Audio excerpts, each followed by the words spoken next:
Sige nga, subukan mo.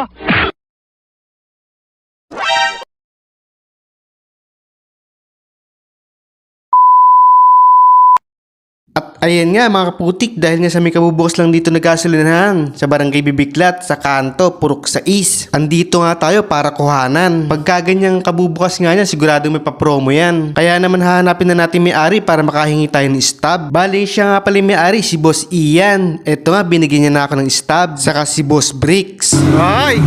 Si Boss Bricks! Yahoo! Okay, putik!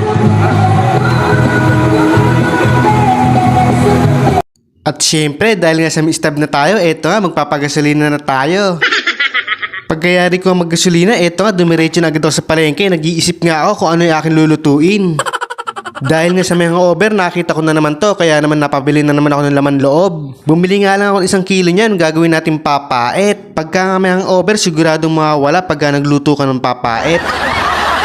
Syempre, bumili na rin ako dito ng sangkap, pang-asim, nor sinigang. Pagdating ko nga sa bahay, nilinisan ko na agad. Inalis-alis ko nga lang yung mga sebo-sebo na yan. Pagkatapos ko nga, eto nga, ginaya ko na agad yung aking mahiwagang lutuan. At syempre, pakukuluan lang natin yan ng 35 minutes. Habang pinapakuluan nga natin, magagayak na agad tayo ng sibuyas dyan. Susunod na rin natin yung luya, tatadtarin nga lang natin siya ng pino.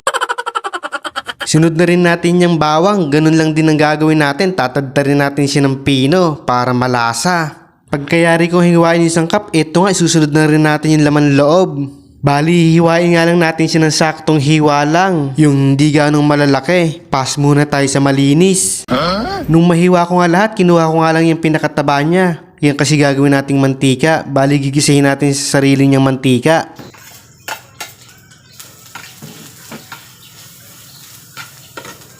Nung mailagay ko na nga lahat ng sangkap, syempre lalagyan na nga natin yan ng patis para bumango yung pagsasangkot siya natin. Pagka nga dyan nilagay yung patis, sadyang napakabango. Pero pagka inaamoy ko yung patis, talaga naman.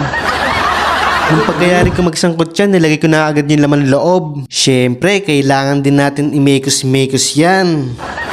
Habang nahalo nga natin, nakita ko lumalabas yung sarili niyang katas. Hihintayin nga natin siyang matuyan para lumagitik siya sa sarili niyang mantika. Paki-comment naman kaputi kung gano'n rin din kayo magluto. Nung matuyuan nga, nilagyan ko na agad ng sabaw, saka ng Ajinomoto at konting mga pampalasa dito. Sa pagluluto ko nga dito, nagkaroon ng konting aberya. Bigla siyang umapoy, nung pala nasira na. Nasira pa.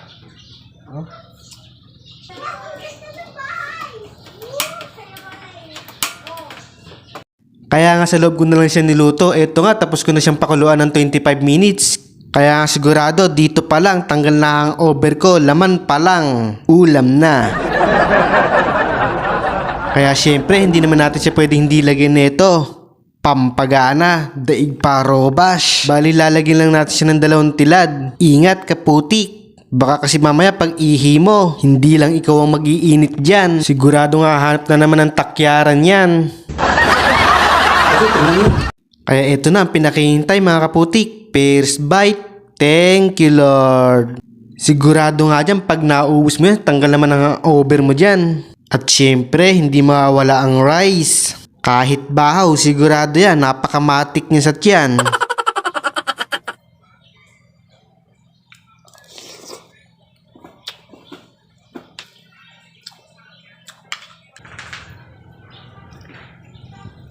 Yahoo!